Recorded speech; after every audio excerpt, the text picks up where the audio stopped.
Bonjour à tous, vous m'entendez bien? Pas de problème. Ça va bien? Super. Aujourd'hui, je vais vous parler un petit peu de la sécurité dans AWS. Je vais me mettre au milieu parce que je m'aperçois qu'il y a la moitié de la salle qui ne me voit pas.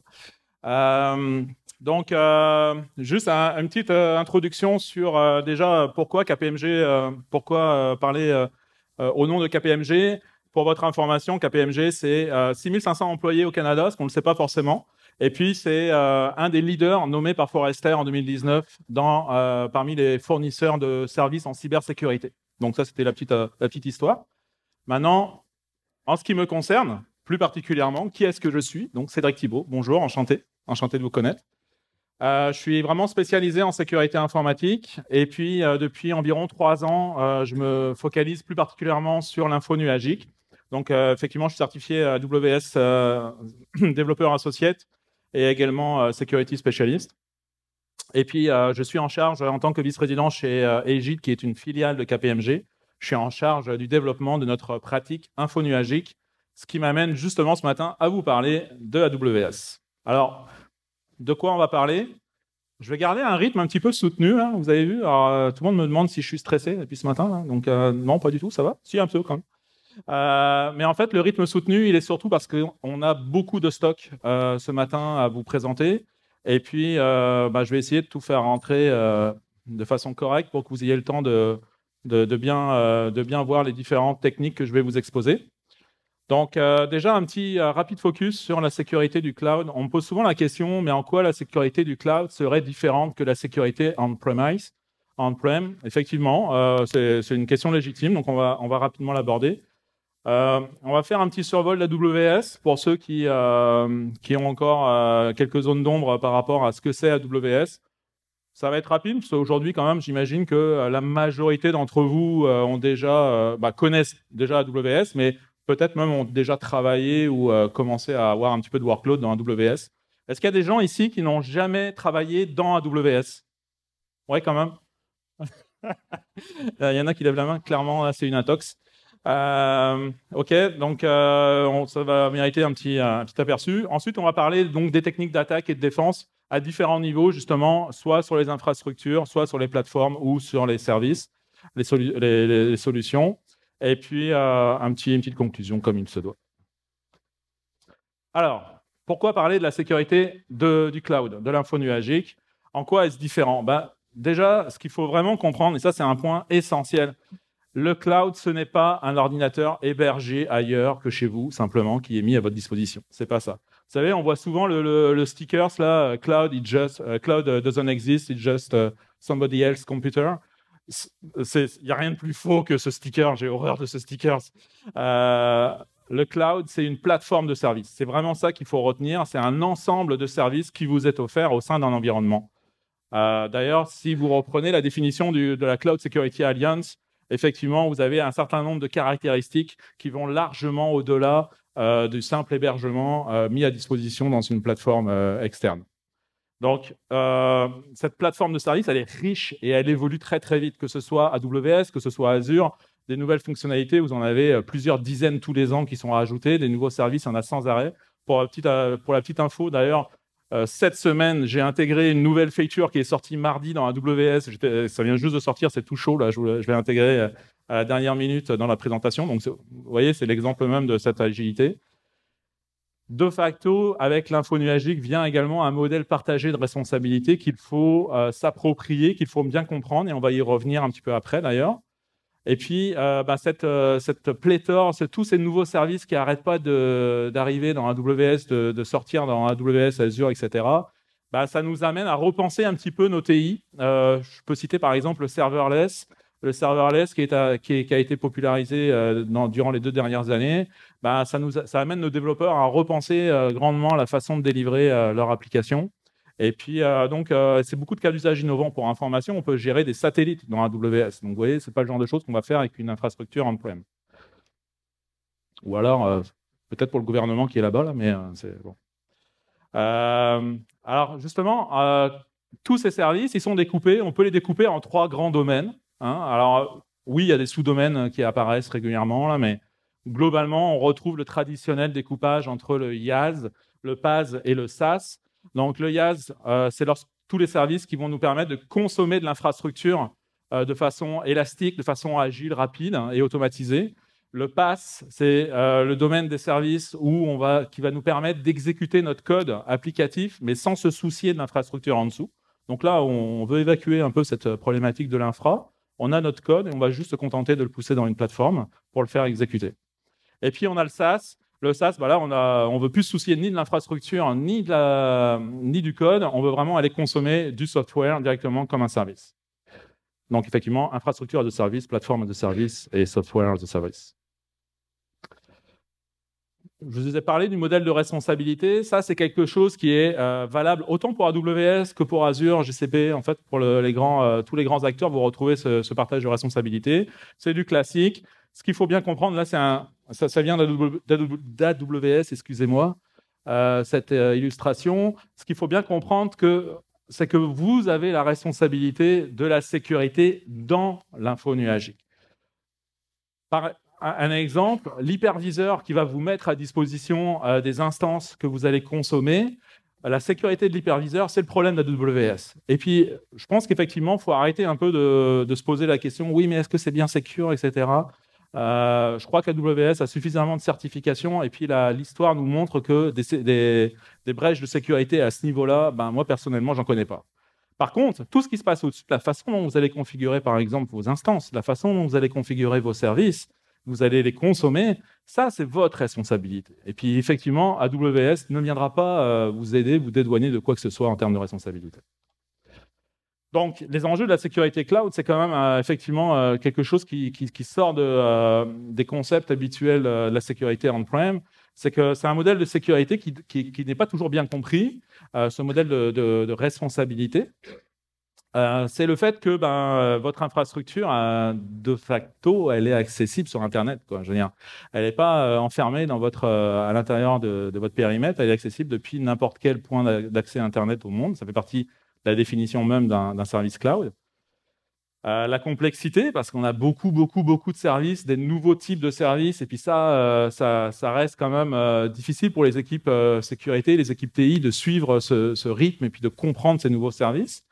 Et puis, toujours cette question de savoir, est-ce qu'on doit plutôt utiliser des services natifs, c'est-à-dire des services de sécurité fournis par AWS, ou aller chercher des services de sécurité traditionnels qu'on va porter dans l'info nuagique. Donc, en gros, un exemple, vous avez un pare-feu checkpoint. Est-ce que vous allez installer des checkpoints dans votre environnement AWS ou est-ce que vous allez plutôt travailler avec quelque chose de plus natif, fourni par AWS? Ça, c'est ce genre de questions qu'on va beaucoup retrouver lorsqu'on aborde la sécurité info nuagique. Tout va bien? Super. Toujours un petit peu rapide, désolé. Maintenant, quand on parle d'AWS, ce qu'il faut retenir, c'est qu'AWS, c'est le premier à avoir sorti une plateforme info nuagique telle que définie par le CSA, la Cloud Security Alliance. C'était en 2006. Et ils ont commencé par offrir de l'infrastructure sous forme de services, donc des serveurs à la demande.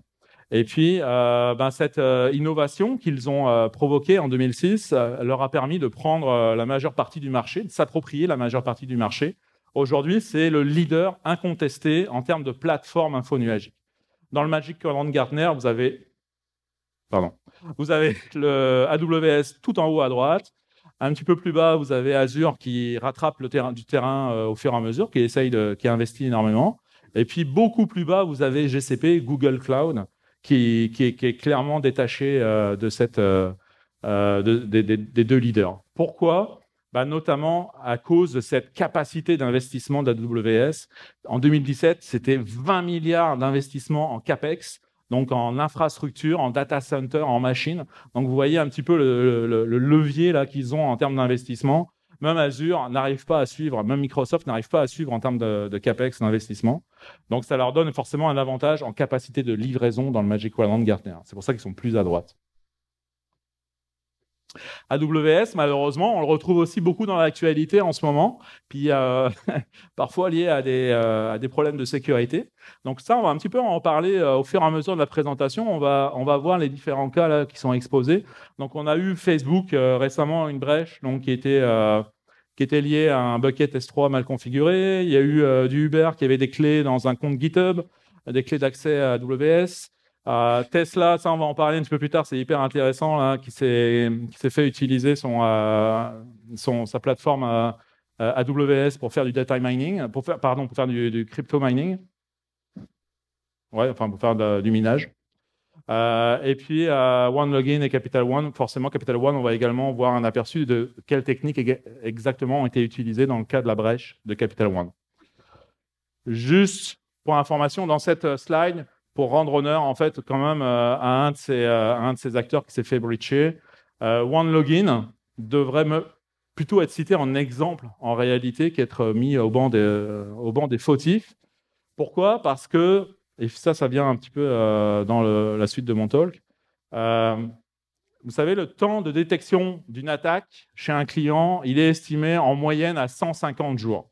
Bon, c'est une moyenne, il y a des gens qui sont beaucoup plus rapides que ça à détecter l'attaque, hein, il y en a qui sont plus lents. Mais c'est quand même, c'est plus ou moins 150 jours, ça évolue tous les ans de quelques jours. OneLogin, oui, certes, ils se sont fait breacher, mais avec la sécurité qu'ils ont mis en place, qui était parfaitement adaptée à l'environnement infonuagique, clairement, là, ils ont des équipes de sécurité qui sont vraiment sur la coche. La brèche de données, l'utilisation qui a été faite d'une clé d'accès AWS à leur environnement, elle a été détectée en 9 heures. En 9 heures, ils avaient détecté la brèche et ils avaient appliqué les actions de remédiation. Ça, je pense que c'est plus un exemple que clairement une faute. Alors, maintenant, si on rentre un petit peu dans le cœur du sujet, petite gorgée de rhum quand même, là. Je suis amateur de rhum. Au niveau de l'infrastructure, lorsqu'on va consommer de l'infrastructure dans AWS, évidemment, il n'y a pas de surprise. Quand vous allez consommer de l'infrastructure dans AWS, vous allez être exposé aux mêmes vulnérabilités que vous êtes exposé on-prem. Je veux dire, il ne faut surtout pas se faire d'illusions. Ce n'est pas parce que vous avez votre infrastructure dans AWS que vous n'allez pas être victime de possibles exploitations des vulnérabilités de logiciels, de systèmes d'exploitation. Je veux dire, si vous exposez un Windows XP sur Internet depuis un compte AWS, ça ne va pas bien se passer, je pense. Pareil, pour les vulnérabilités applicatives, la même chose pour les erreurs de configuration. Si vous exposez un serveur RDP sur Internet depuis AWS avec un login admin, un mot de passe admin, ça ne va pas bien se passer non plus. Là, vous avez en fait une représentation d'une architecture très simple, type dans AWS, avec en fait un public subnet, donc avec un web server, un serveur web qui va faire appel dans un sous-réseau privé non accessible depuis Internet à une base MySQL. Ça, c'est une architecture très simple et simpliste et habituelle qu'on peut retrouver, une architecture entière. Maintenant, ce qui change, c'est qu'on a quelques petites spécificités avec AWS, et notamment la plus grosse, la plus connue, c'est l'instance metadata. Pourquoi la plus connue? Parce que notamment, c'est ça qui a été utilisé dans le cas de la brèche Capital One. Ce qu'il faut comprendre, c'est que comme je vous ai dit, rappelez-vous, votre infrastructure, elle est toujours sujette, elle est comme une infrastructure on-prem, elle peut contenir des vulnérabilités applicatives.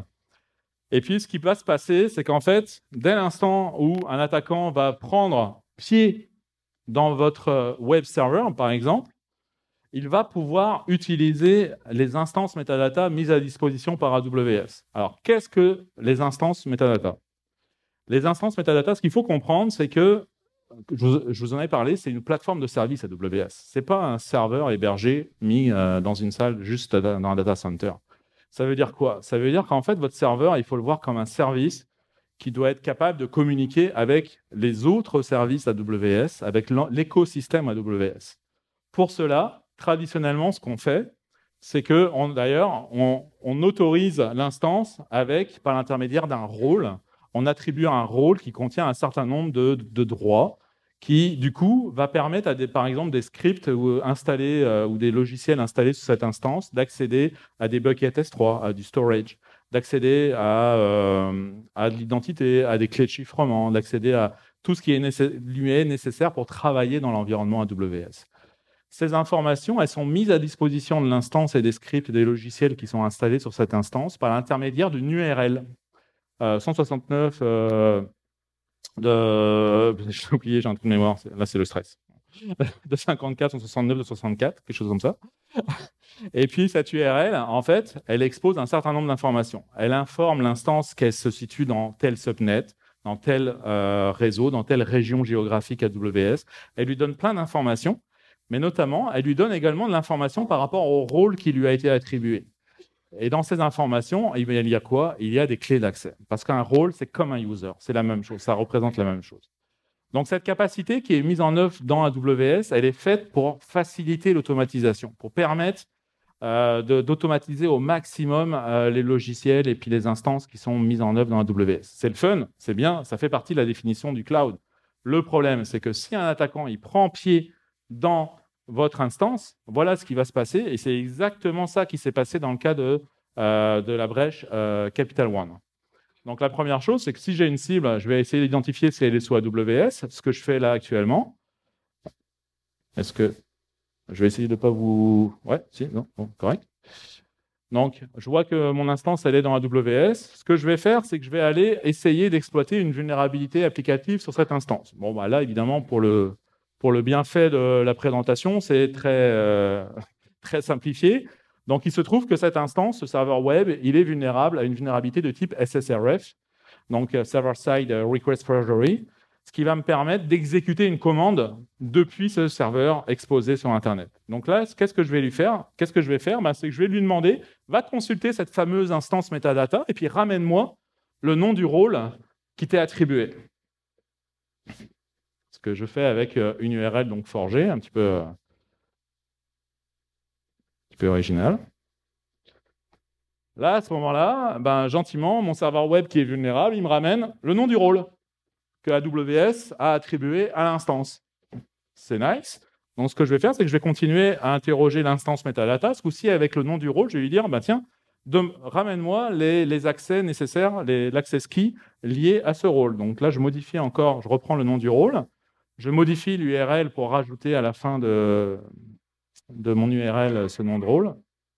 Et puis là, à ce moment-là, gentiment, il me ramène effectivement ce que AWS fournit à l'instance, c'est-à-dire une access key, un secret access key et un jeton de session et un token de session. Donc à ce moment-là, je viens d'obtenir un pied dans, je viens d'obtenir un accès dans mon environnement AWS. Et puis ce que je vais faire du coup, c'est que je vais créer un profil en utilisant les credentials de ce rôle. Donc là, je définis un nouveau profil. Bon, vous pouvez prendre en photo, hein, ils sont plus bons. Là, je vois Dominique rigoler là, mais non, trop facile, trop facile. Ils sont plus actifs. Donc, je définis un nouveau rôle, un nouveau profil d'accès à AWS en utilisant les credentials de ce rôle, que j'appelle EC2 rôle. Donc là, je fais du copier-coller. J'aurais pu accélérer, mais je ne suis pas très bon en édition vidéo, donc désolé. Donc, je colle également mon token de session. Ça, c'est exactement ce qui a été fait dans le cadre de Capital One. C'est une faille, une vulnérabilité SSRF exploitée sur un serveur web qui a permis à l'attaquant de prendre pied dans l'environnement AWS de Capital One. Donc là, je colle tout. J'avais oublié les guillemets, donc je rajoute les guillemets. Je suis vraiment pas bon en vidéo, hein, clairement. Hein. Mais ça me donne du temps pour boire. Tout était prévu. Et puis là, à ce moment-là, donc avec ces credentials du rôle AWS attribué à l'instance, maintenant je me connecte. Et puis évidemment, qu'est-ce que je vais faire avec un accès dans AWS? Je vais voir un peu c'est quoi les droits associés, qu'est-ce que me permet d'obtenir comme accès ce rôle que j'ai récupéré. Donc, premier réflexe, je vais aller voir, tiens, est-ce que je peux visualiser des buckets S3? Évidemment. C'est intéressant, les buckets S3, il y a plein de data dessus. Les buckets S3, c'est des partages de données dans AWS. Puis là, je vois un bucket qui s'appelle CG Secret. Ça me semble bien, ça. Secret, j'aime bien. Je vais lister un petit peu en utilisant ce profil qu'est-ce qu'il y a dans ce bucket. Puis là, jusque-là, tout va bien. J'ai encore des accès. Visiblement, mon instance web avait accès à ce bucket. Puis là, effectivement, je peux voir le fichier qui est contenu dans ce bucket. Et puis, pour finaliser mon attaque, ce qui a également été fait dans le cas de Capital One, je vais exfiltrer la donnée. C'est-à-dire que je vais synchroniser la donnée en local sur mon poste de travail. Je vais récupérer le contenu du bucket.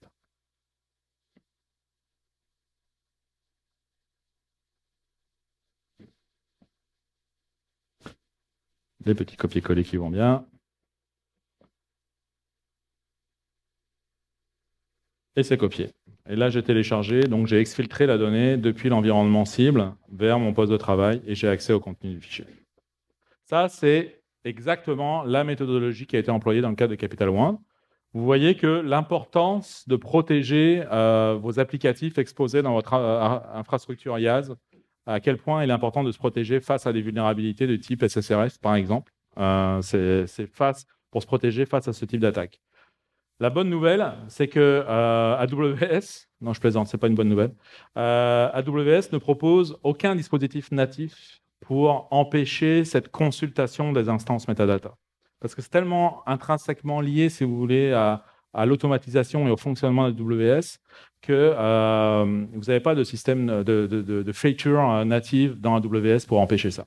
Donc vous allez être obligé d'aller chercher des fonctionnalités, des solutions de type micro-segmentation pour pouvoir préserver ou bloquer ce type de consultation.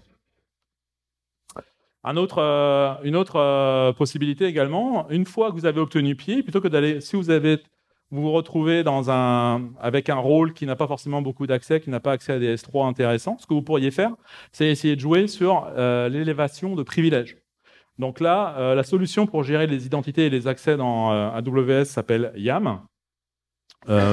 Identity and Access Management. Donc, en fait, il existe plein de techniques en fait, pour élever notre privilège. On va le voir dans la partie SaaS. Je l'ai mis dans SaaS, on le verra un petit peu plus tard. Ce que vous pouvez faire aussi, ce qui est assez élégant d'une certaine manière, c'est vous préserver un accès par justement l'AMI poisoning. C'est-à-dire, l'AMI, c'est quoi? L'AMI, ça veut dire Amazon Machine Image. C'est que ça veut dire, en fait, quand vous créez une nouvelle instance, quand vous lancez une nouvelle instance dans AWS, ben, vous utilisez une image système qui est mise à disposition dans une sorte de marketplace dans AWS pour justement lancer votre image. Donc, vous avez des images Linux, Windows, vous avez des images Kali, enfin, vous en avez plein. Vous en avez des tonnes. Et puis, ce qui est un petit peu dangereux, c'est que, en fait, dans cette liste d'images qui vous est mise à disposition dans AWS, ben, vous pouvez aussi avoir des images qui sont partagées par d'autres utilisateurs d'AWS. Donc, vous allez me dire, ah ouais, moi, en même temps, c'est évident que je ne vais pas m'amuser à lancer des images faites par mon oncle Bob dans son garage. Là. Je vais plutôt utiliser des images sûres. Hein.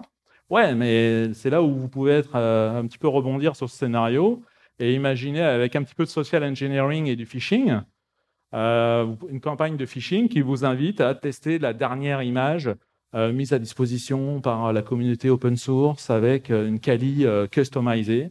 Et là, en fait, simplement en suivant un courriel de phishing, vous retrouvez à aller consommer une image qui, en réalité, a été préparée par un attaquant. Ça, c'est clairement un scénario d'attaque très réaliste. On connaît la faiblesse humaine, on sait à quel point je vois mes collègues qui sourient. C'est clairement quelque chose d'exploitable. Et puis, vous allez vous retrouver à aller exécuter une instance Linux, par exemple, et sans vous en rendre compte, cette instance Linux contiendra déjà un petit script Python qui ouvre une backdoor. Donc, ça, c'est parfait pour s'implanter dans un environnement. Donc, méfiez-vous. En gros, là, lancez pas n'importe quelle image. Sélectionnez uniquement des images approuvées par Amazon. Alors, pour se protéger contre ça, il y a plein de solutions disponibles. La première que vous retrouvez, en plus des solutions traditionnelles, oui, il y a toujours besoin des solutions traditionnelles, mais ce que vous allez devoir faire, c'est garder la maîtrise de votre environnement. Ça, c'est peut-être le point le plus important. Ce qu'il faut comprendre, c'est qu'en général, dans AWS, quand une compagnie s'engage dans AWS, rarement, elle va se retrouver avec un compte AWS et 10 serveurs. Non, la réalité, là, c'est qu'une compagnie, une SMB ou voire une grande entreprise, qu'est-ce qui va se passer? Elle va se retrouver avec des dizaines de comptes AWS, suivant les environnements, prod, dev, suivant les applicatifs, ou pour plein de raisons, on va segmenter. Dans chaque environnement, il y a plus de 50. Il faut comprendre que dans chaque compte AWS, il y a plus de 50 zones availability zones, c'est-à-dire en fait des data centers qui sont disponibles derrière. Quand vous ouvrez un compte AWS avec une carte de crédit gratuit là, pendant un an, là, ben, vous venez de vous ouvrir la porte de plus de 50 data centers. C'est ça la réalité. Et puis dans l'interface AWS, ben, ce n'est pas toujours évident. Là, vous n'avez pas forcément une vue bien claire et bien centralisée de tous vos objets qui sont créés dans ces environnements. Donc moi, là, si je suis un attaquant et que j'ai pris pied dans votre environnement, ben, c'est sûr que je ne vais pas commencer à créer des instances rogue dans la région Canada. Ben non, c'est sûr, parce que dans la région Canada, vous avez activé plein de solutions de sécurité. Ce que je vais faire, c'est que je vais aller créer une instance dans la région Tokyo ou dans la région Australie. Vous n'y allez pas souvent, je pense. Donc ça, c'est une bonne façon de s'introduire de façon discrète. Donc pour ça, AWS Organization, c'est comme un no-brainer. C'est comme un réflexe obligatoire. Vous devez à tout prix penser à Organization ou Land Zone. Donc là, je ne vais pas rentrer dans le détail parce qu'on n'aura pas le temps, mais vous avez des solutions qui vous permettent de fédérer dans AWS, de fédérer vos différents environnements et de garder un contrôle unifié d'une multitude d'environnements, et c'est hyper important. Donc, pour garder la maîtrise de son environnement, vous en avez plein de solutions natives à AWS. Vous pouvez aussi aller chercher du CASB avec Netscope. Vous pouvez aller chercher des solutions open source qui vont vous permettre d'auditer votre environnement comme Cloud Custodian. Pour info, Cloud Custodian, c'est Capital One, c'est un projet open source de Capital One. Bon, ça n'a pas suffi, mais ils font une bonne job pour ceci dire. Appliquer le moindre privilège, ça c'est le deuxième axe d'effort. Vous devez travailler vos rôles, appliquer les policies les plus restrictives possibles. Je vais vous le répéter pendant toute la durée de cette présentation, qui a déjà duré 27 minutes, il ne me reste plus beaucoup de temps. Dans le fait d'appliquer le moindre privilège, je vous invite à réfléchir à la micro-segmentation avec des solutions propriétaires comme Illumio, Edgewise, vous en avez d'autres là, je les ai cités en exemple. C'est ce qui va vous permettre notamment de vous protéger contre la consultation des instances metadata par un attaquant. Et puis réduire au maximum sa surface d'exposition. Oui, on veut... le cloud, c'est lié à l'agilité, c'est lié à la capacité de consommer à la demande pour des équipes de développement. Donc, on ne veut pas brider ça, effectivement, mais pour autant, on veut limiter le fait de s'exposer à des attaquants extérieurs. Donc, ça veut dire quoi? Ça veut dire renforcer notre contrôle d'accès avec l'activation du MFA. Je reviendrai plus tard là-dessus. Ça veut dire gérer d'un point de vue central en réduisant, par exemple, les régions. Si vous n'avez pas besoin de la région Tokyo, pourquoi laissez-vous ouvert la région Tokyo dans AWS? Aucun intérêt. Je veux dire, 99% des entreprises au Canada n'ont aucun intérêt à garder des data centers ouverts, des services accessibles dans des régions comme Tokyo, Australie, même Europe. 99% des entreprises. Donc, fermez-les, appliquez une policy au niveau le plus haut. Pour ça, justement, je vous parlais d'organisation. Ben, en gros, c'est très simple. Organization, en plus, c'est un outil hyper facile à appréhender. Ça va vous permettre de définir des OU. Donc là, on connaît le terme, dans lequel vous aurez vos différents comptes AWS et puis d'appliquer des policies sur l'ensemble de ces comptes. Donc, typiquement, vous pourriez appliquer une policy à la racine qui interdit toute consommation de services dans toutes les régions, sauf, imaginons, Canada et Virginie, qui est une région intéressante. Ça, c'est simple et ça vient déjà réduire énormément votre surface d'exposition. Alors, on a parlé beaucoup d'infrastructures. Au niveau des plateformes. Alors, j'entends souvent, c'est un discours qui revient régulièrement, j'entends souvent, ouais, c'est vrai que l'infrastructure, il y a plein de vulnérabilités, c'est pénible, il faut gérer les vulnérabilités, c'est compliqué. Je vais transférer mon workload dans des conteneurs. Et puis là, c'est magique parce que les conteneurs, c'est très dynamique, c'est isolé, hein, c'est des conteneurs. Par principe, on s'entend que c'est isolé. En tout cas, ça devrait. Et puis du coup, ça va m'affranchir de la sécurité. Je vais pouvoir économiser un petit peu de frais sur la sécurité. OK. Dans AWS, concrètement, le PaaS, on peut retrouver deux grands services qu'on peut classifier dans ce domaine de service. Qui est ECS. ECS, c'est la solution managée pour vous permettre justement d'exécuter des conteneurs, de mettre à disposition des conteneurs. Donc là, c'est AWS qui gère les nodes, donc les instances qui sont en dessous, les clusters, c'est super, c'est eux qui s'en occupent. Puis vous, par contre, vous venez donc créer vos conteneurs dans cet environnement et puis mettre à disposition de vos clients ces conteneurs. Lambda, c'est la partie serverless. Donc là, il y a encore un plus haut niveau d'abstraction par rapport au matériel. C'est-à-dire que vous n'avez même pas conscience de ce qui se passe en dessous, là, des nodes disponibles. Vous vous en occupez pas. Vous vous contentez de charger votre code dans AWS et lui, il se débrouille pour l'exécuter. Donc il y a certaines contraintes qui sont liées à ça, notamment en termes de durée d'exécution et de langage supporté, mais c'est vraiment une abstraction totale par rapport au matériel. Pour ces deux services, vous avez tout de même, évidemment, des vulnérabilités et des responsabilités en sécurité. Exemple d'attaque sous ECS, donc dans un environnement de conteneur, ben, le premier, c'est évidemment, encore une fois, comme pour l'IaaS, la vulnérabilité applicative. Dès l'instant où un attaquant va réussir à exploiter une vulnérabilité applicative exposée sur Internet, il va prendre pied dans votre conteneur. Et puis, possiblement, ce conteneur est autorisé à accéder à des S3. Possiblement, ce conteneur est autorisé à accéder à des ressources AWS. Donc, ça, c'est le même scénario que pour le IaaS. Ça peut très bien s'appliquer dans un environnement ECS. Ceux qui me disent, oui, mais en face, il y a une API Gateway, il y a un équilibreur de charge, ça ne change rien. Ça ne change rien, pantoute par rapport à cette menace. Deuxième exemple d'attaque sous ECS, la mauvaise configuration de sécurité. Alors ça, c'est plus embêtant parce que non seulement... Donc on est dans le cas où vous avez une vulnérabilité qui est exposée dans un de vos conteneurs, donc mettant en œuvre une application. Donc l'attaquant prend pied dans votre conteneur, et puis là, il se trouve qu'il prend pied dans un conteneur qui a été mal configuré. Oui, effectivement, les conteneurs sont supposés être isolés, mais oui, si vous le configurez très très mal, eh ben, ce n'est pas si isolé que ça. Et vous avez moyen de vous échapper de cette containerisation. Et ça, c'est votre responsabilité, ce n'est pas celle de AWS.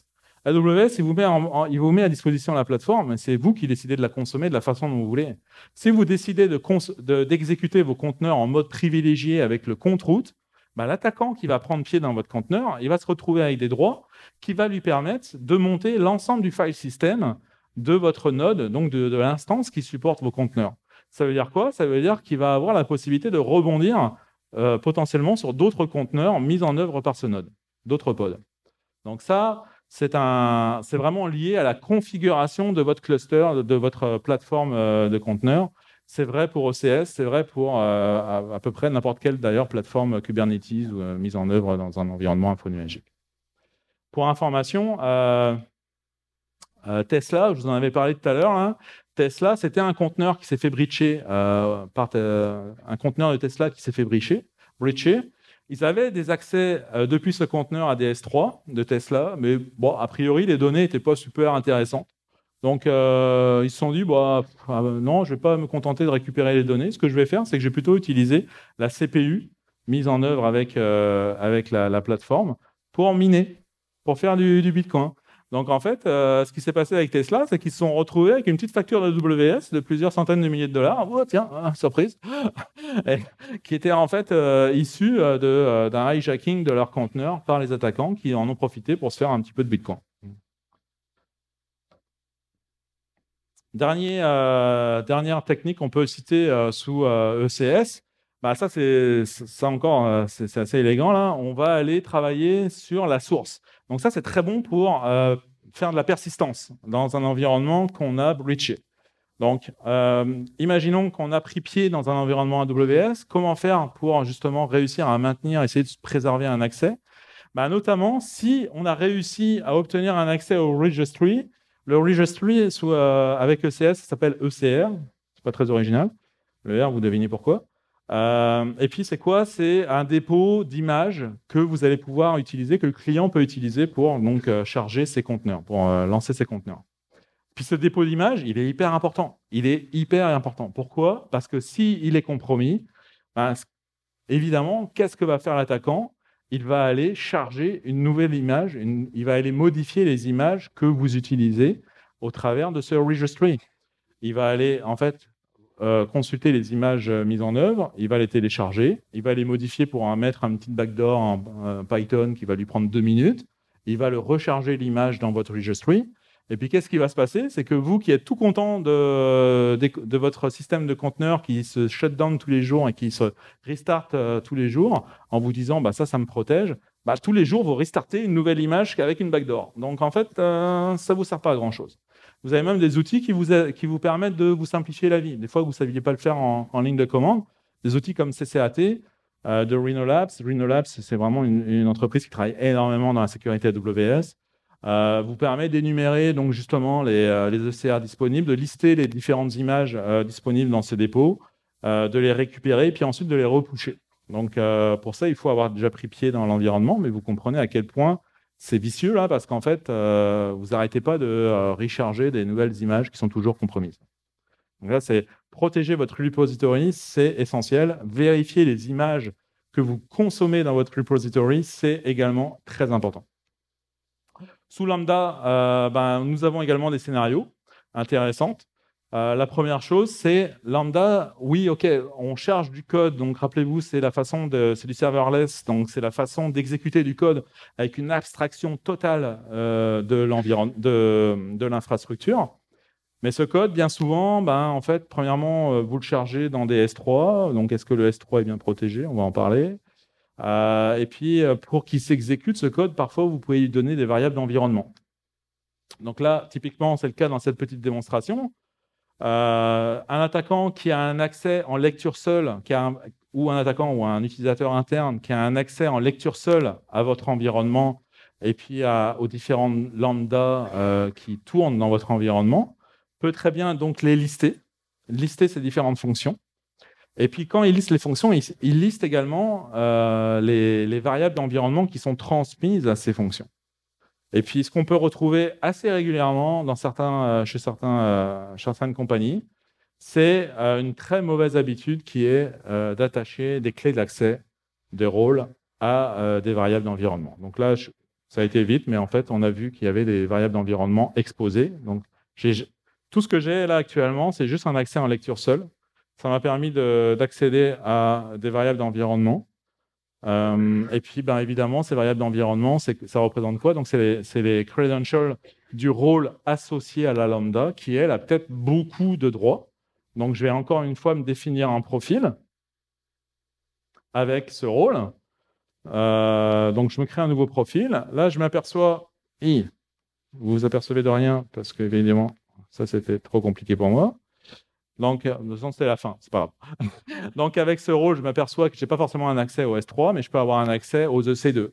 Donc là, je vais pouvoir travailler ensuite sur les EC2, découvrir les différentes instances qui sont hébergées dans AWS et auxquelles j'ai accès grâce aux droits de la lambda que j'ai récupéré grâce aux variables d'environnement. Donc ça, c'est une des attaques assez importantes. Ça peut être dans le code également des lambdas qui sont exposés. La persistance à travers les lambdas également est une technique intéressante à observer.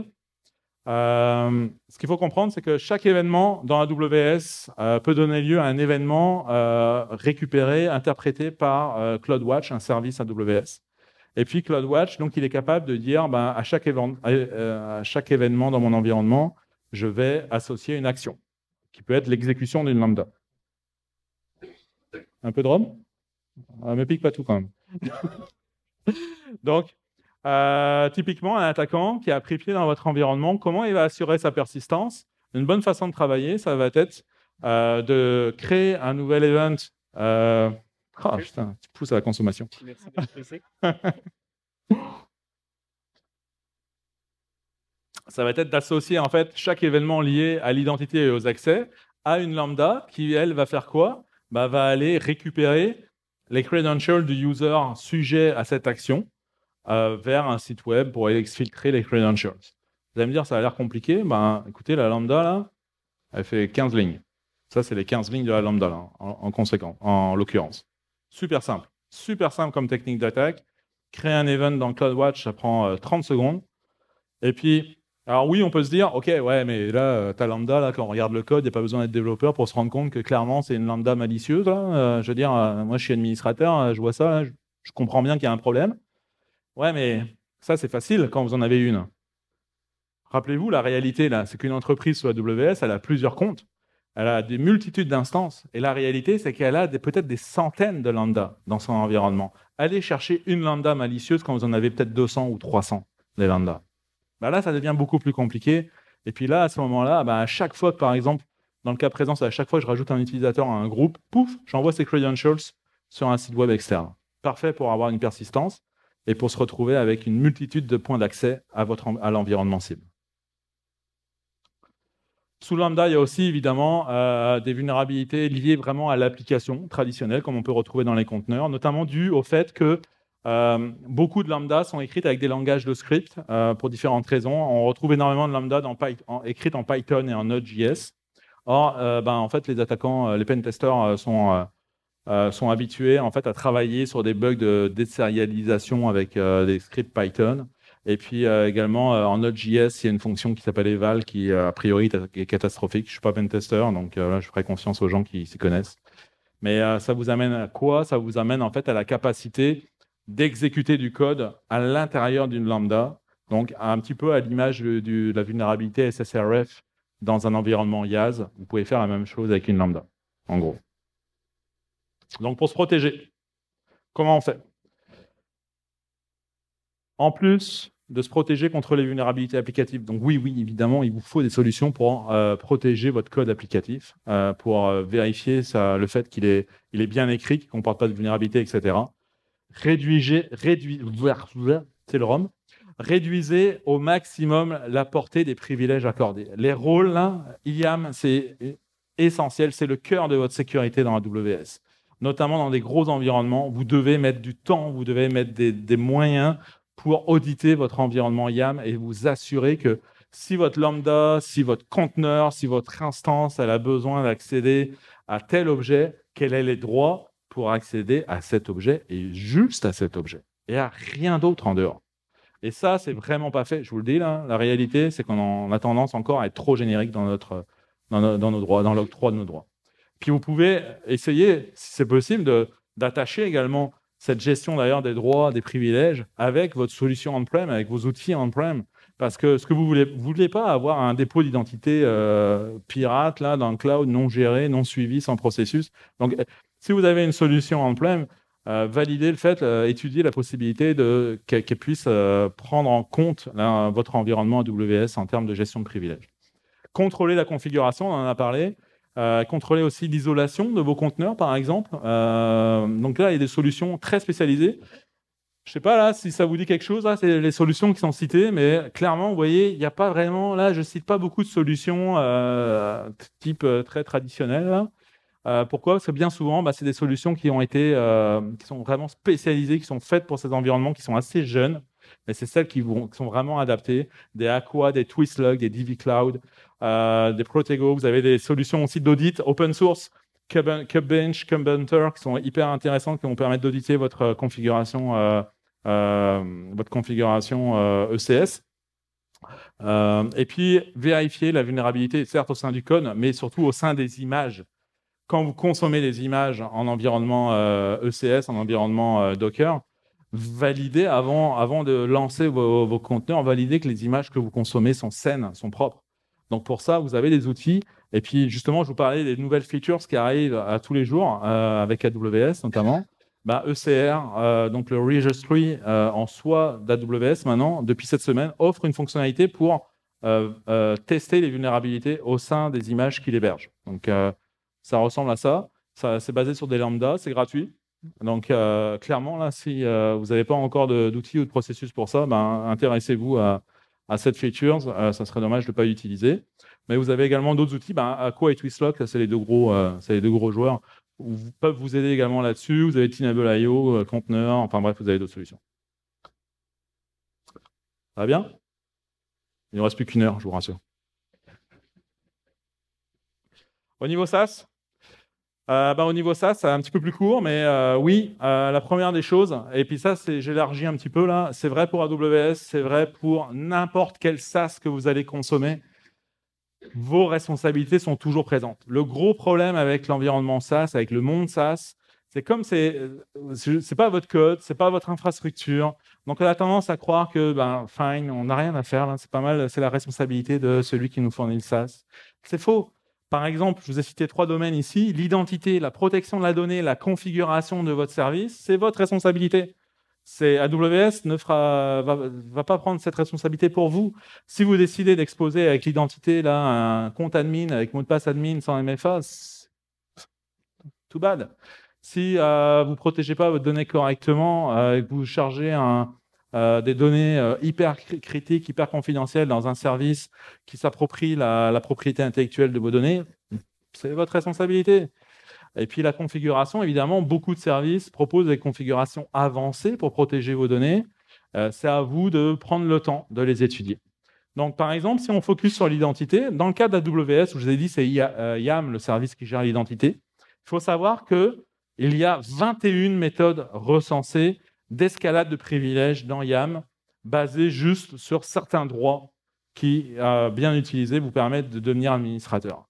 Et puis, vous allez me dire, ouais, ok, mais ça, c'est des droits obvious, là, c'est évident ou pas là? Non, pas tant que ça. Là. Quand on s'y connaît pas vraiment, là, quand on débarque dans l'environnement AWS, par exemple, le droit de créer une nouvelle version de politique, ça, en une ligne de code, vous pouvez devenir administrateur. Le droit de mettre à jour une lambda, si elle a des droits administrateurs, ça revient à devenir administrateur. Parce qu'en fait, vous pouvez lui faire exécuter du code. Si vous pouvez mettre à jour son code, vous pouvez lui demander d'exécuter du code à votre place avec des droits administrateurs. Donc, vous voyez, il y en a 21 des règles comme ça qui sont dangereuses et qu'il vous faut en fait auditer et valider. Ça, c'est votre responsabilité. L'identité, le MFA, là, pitié. Activez le MFA. Là. Je veux dire, ça doit même être un critère de sélection de vos SaaS. Et puis là, je sors du scope AWS. Là. Si vous vous apprêtez à transférer du workload dans un SaaS pour les RH, pour la comptabilité, pour whatever, n'importe quoi, là, si votre fournisseur de services ne vous propose pas d'options pour obtenir un MFA, donc une authentification forte, ou du moins un SSO avec SAML, éliminez-le. Il n'est pas mature. Il est clairement pas mature. Donc, ne pas avoir un service SaaS avec des données sans MFA aujourd'hui sur Internet, c'est effectivement l'image là, c'est sauter dans un nuage en espérant qu'il y a un matelas en dessous. C'est assez rare. Donc, le plus connu là dans AWS des services, c'est S3. S3, on en entend beaucoup parler, notamment avec Facebook. Facebook, c'est une brèche sur une mauvaise configuration liée à une mauvaise configuration de S3. Je suis bon, sur le timing, je suis bon. Je n'ai pas fini mon rhum. Donc, la première chose, c'est qu'en tant qu'attaquant... Oh non! C'est dur. Il joue sur ma faiblesse. La première chose, c'est qu'en tant qu'attaquant, des fois, on peut avoir une certaine tendance à imaginer qu'on est dans un monde d'anonymat avec les S3. Pourquoi là? Parce qu'en fait, les S3 répondent à une certaine URL et puis derrière, vous mettez le nom que vous voulez. Et puis, du coup, il y en a des millions. Là, c'est comment se retrouver là-dedans? C'est pas facile. Non, l'anonymat, il est plus ou moins préservé dans le sens où vous avez, par exemple, des outils, un peu comme pour les passwords, là, vous avez des outils de brute force pour essayer de deviner les URL de S3 que vous utilisez. Donc, on va partir de quoi? On va partir de votre nom de compagnie. Et depuis votre nom de compagnie, en fait, l'outil va générer des centaines de milliers de combinaisons possibles en rajoutant Dave, Prod, Test, Project, whatever. Et puis, il va créer plein de combinaisons. Puis, on va essayer de les tester. On va voir si ça répond ou pas à des vrais buckets S3 qui seraient potentiellement exposés. On va aussi aller fouiller dans vos GitHub. On va aller fouiller dans votre Bitbucket parce que les développeurs, ils peuvent faire des références dans leur code à des S3. On va aller utiliser des solutions professionnelles qui vont aller référencer les différents certificats exposés parce que les buckets S3, ils sont exposés via des certificats SSL. Censys, par exemple, c'est un outil qui va vous permettre de faire du filtrage comme ça, de la recherche très ciblée. Shodan également même peut être également utilisé pour ça. Donc, vous voyez, en tant qu'attaquant, j'ai des outils qui me permettent d'aller chercher ces fameux buckets qui sont mal configurés. Ceci dit, vous, en tant que client, c'est vraiment votre responsabilité, évidemment, de renforcer la configuration de ces buckets. Et là, clairement, pour ceux qui ne l'ont jamais fait, faites le test, là, créez un compte AWS, créez un bucket S3 et essayez de le rendre public. Puis celui qui me dit que « Ah, je ne savais pas que c'était public », là, on a un autre problème. Là, parce que maintenant, AWS, il vous l'écrit en rouge, en gros, là, t'es sûr, là, vraiment, là. Tu sais que ça va être public, là. Fais gaffe, quand même. Hein. Oui, non, je n'avais pas bien compris.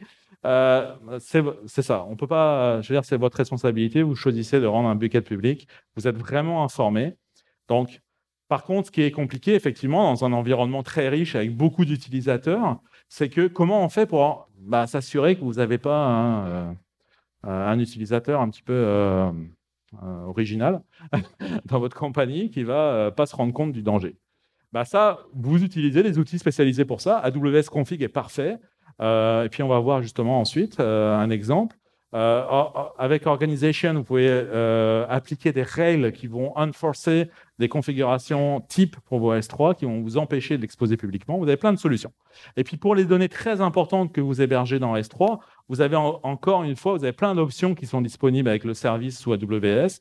Vous pouvez exiger le MFA pour chaque action d'effacement de fichiers sur vos S3. Vous pouvez exiger du MFA pour chaque accès depuis une API. Vous pouvez mettre en place des lifecycles, des copies automatiques, de l'encryption avec des clés personnalisées. Vous avez plein de solutions. Vous avez même Massy, par exemple, qui est un service qui va découvrir les données personnelles et les données de carte de crédit qui sont stockées sur vos S3. Donc ça peut être, des fois, ça peut être intéressant parce que quand on a beaucoup de S3, qu'on veut s'assurer que nos utilisateurs, ils n'ont pas transféré n'importe quoi comme données, ça peut permettre d'avoir une belle vue rapide. Et puis, justement, quand dans le contexte, on en a beaucoup des S3, on veut garder le contrôle, on va chercher à automatiser. Ça, c'est le maître mot qui reviendra tout le temps dans ma présentation. Bon, j'arrive à la fin. Typiquement, Config, AWS Config, c'est un service qui va vous permettre de checker la configuration de vos objets AWS et qui va vous permettre de lever une alerte lorsque, justement, un bucket, par exemple, est exposé et ne répond pas aux configurations standards de l'entreprise. Fine, c'est bien de lever une alerte. Je ne sais pas si vous êtes comme moi, là, mais des alertes avec certains outils, on en a beaucoup là, par jour. Là. Et puis, c'est pas toujours simple de suivre. Là. Et puis, on le sait, là, on a toujours des problèmes de capacité humaine. Donc, plutôt que simplement lever une alerte, attachez-le avec un processus automatisé. Puis là, vous avez tout ce qu'il faut dans AWS, ça vous coûte quasiment rien en plus, sérieusement. Hein. Vous l'attachez en fait avec un Event CloudWatch, vous l'attachez qui va exécuter une lambda, et puis dans la lambda, qu'est-ce qu'on fait? On réapplique sur le bucket la bonne configuration. Puis ça, c'est automatisé, et puis en même temps, on envoie un petit courriel, évidemment, là, à l'administrateur, histoire qu'il soit au courant, et puis à l'utilisateur que c'est pas bien. Il faut qu'il arrête. Puis s'il refait, c'est pas grave, parce que de toute façon, on va réappliquer derrière. Ça sera automatique. Donc, même pour les têtus, ça marche. C'est bien. Donc, pour les SaaS, réviser continuellement les configurations, maîtriser la configuration, c'est essentiel. Surveillez également l'utilisation qui est faite de vos services. Il y a des outils spécialisés dans le domaine qu'on appelle les CASB, qui sont vraiment très utiles pour ça, savoir qui a partagé quelles données avec qui. Ils sont faits pour ça, là, clairement. Là, vous avez du Netskope, vous avez de Microsoft un CASB qui s'appelle Cloud App Security. Cisco et CloudLock, il y en a plein aujourd'hui des CASB. Intéressez-vous clairement. Je crois que c'est la valeur ajoutée de ces outils, c'est vraiment sur la partie SaaS. Auditez également régulièrement les services consommés. Prenez le temps de vérifier, par exemple, l'identité là qui est en place avec des tiers spécialisés, avec des entreprises spécialisées qui ont la capacité, ou avec des outils. Je vous ai trouvé là. Par exemple, pour votre identité dans AWS Escalate, ça vous fait quoi? Ça vous fait la révision de vos droits d'accès dans YAM. Ça vous sort un fichier Excel avec l'ensemble de vos utilisateurs, des droits qu'ils ont in fine, et puis des possibilités d'escalade qu'ils ont. C'est super, c'est gratuit, utilisez-le. On arrive à la conclusion. Je suis super bon sur le timing, comme ça il n'y aura pas le temps pour les questions, c'est parfait. On l'a vu, les techniques d'attaque, on l'a vu, ça se répartit sur l'ensemble de la Cyber Kill Chain. Donc, on retrouve autant en reconnaissance, en délivrance, en installation, en persistance. On retrouve des techniques parfois qui ne sont pas forcément propres à AWS, mais qui sont adaptées à l'environnement AWS. Parfois, elles sont complètement propres à la AWS, comme les instances metadata, par exemple. Donc, pour lutter contre ça, pour se protéger, déjà, premièrement, il faut comprendre la réponse à l'introduction. Est-ce qu'il faut une sécurité propre à l'info nuagique? Oui. Non, ce n'est pas vrai qu'on pense la sécurité de la même façon on-prem que dans l'info nuagique. Dans l'info nuagique, la sécurité, déjà, il faut comprendre qu'elle est déléguée en partie. faut comprendre qu'il y a une répartition des responsabilités. Et ça, c'est à vous de bien l'analyser, de bien comprendre quelle est votre responsabilité. Votre sécurité dans l'infonuagique, elle doit être élastique. Aujourd'hui, les environnements infonuagiques, on est capable de starter, et puis c'est le cas, là, notamment les équipes de développement sont capables de starter des centaines de conteneurs par jour, de les éteindre en fin de journée. Il faut que votre sécurité, elle est suivie, là, ces lancements des 100 conteneurs. Il ne faut pas qu'elle arrive 7 jours après, là, donc il faut qu'elle soit capable de scaler up. Et pour ça, il faut qu'elle soit automatisée, évidemment. Tout s'automatise en termes de sécurité dans AWS. De facto, évidemment, restez paranoïaque. Bon, ça c'est pas mal. Ça, c'est comme on-prem. Ça, pour le coup, là, c'est pas mal ça. Mais pour le coup, planifiez des budgets en sécurité info-nuagique. Pourquoi? Par exemple, le MFA. Le MFA, on s'entend qu'on-prem, il n'y a pas tant que ça là, d'entreprises qui ont activé le MFA pour les accès traditionnels d'infrastructures sur site. Pourtant, le MFA, dans le cloud, vous allez en avoir besoin. Mais ce n'est pas gratuit, le MFA. Ça coûte quand même une certaine somme, quelle que soit la solution que vous choisissez. Donc, il vous faut des budgets spécifiques à la sécurité infonuagique. Il faut surveiller votre environnement cloud et l'attacher à vos processus de détection. Le plus grand danger, c'est de partir dans l'infonuagique et de le laisser vivre dans un coin à part, détaché de votre équipe sécurité qui est sur site. Alors ça, il n'y a rien de pire que ça. Vous vous exposez à vous faire attaquer dans l'infonuagique. Vous ne le saurez même pas. Vous n'aurez personne qui va surveiller vos logs. Et puis, malheureusement, ça se voit beaucoup. Donc, le plus important, pour finir, réduisez la surface d'attaque et les privilèges. On l'a vu en développant une stratégie Zero Trust. Je ne parle pas de la technologie, je parle vraiment du mining. Là. Le moindre accès que vous autorisez, vous l'autorisez sur l'objet nécessaire et pas plus. Attachez vos identités cloud, donc avec vos processus déjà en place, et si vous n'en avez pas, pensez-y là, pour réviser vos droits et puis vous assurer que justement c'est bien positionné. Sélectionnez les solutions adaptées au contexte du cloud. Ça veut dire quoi? Ça, c'était la question solution native versus solution traditionnelle. Moi, je pense que ce que vous devez vous poser comme question, c'est est-ce que la solution de sécurité que je vais installer dans mon cloud, est-ce qu'elle est bien intégrée dans mon écosystème? Honnêtement, là, je vais vous dire, moi, personnellement, une solution de sécurité qui vous lève des alertes, mais qui n'est pas capable de s'attacher, par exemple, avec une lambda dans AWS, j'ai un peu de mal. Là, vous venez de perdre l'automatisation, là, pour le coup. Là. Donc, si vous avez ce qu'il vous faut avec une solution native, personnellement, moi, j'aime beaucoup ça.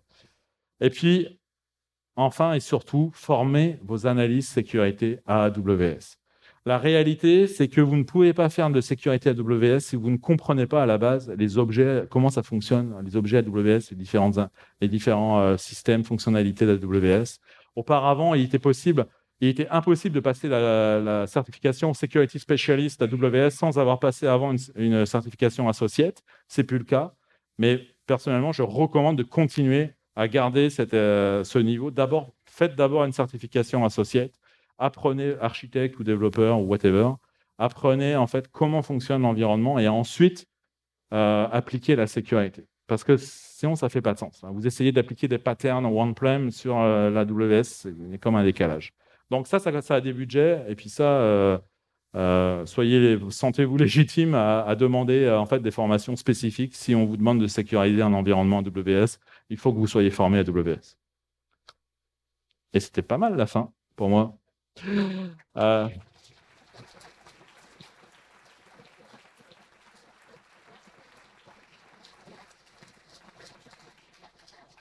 Je pense que le message est clair sur l'image.